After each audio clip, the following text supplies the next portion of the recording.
એકનાથ છે, નામદેવ છે, સખુબાઈ છે, કરમ છે, ઘણા બધા એવા સંતો થઈ ગયા મહારાષ્ટ્રની પવિત્ર ભૂમિ પર, જેમાંના એ સાઈજી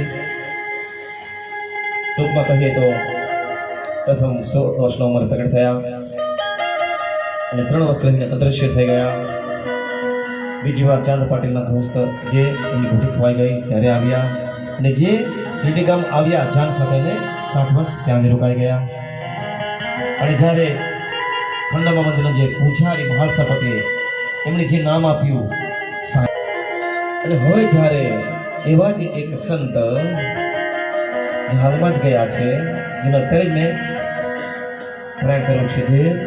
શ્રીગામના ગજાનંદ મહારાજ, એમનું જીવન પણ એવું છે કે કદાચ આપણે એને જોઈ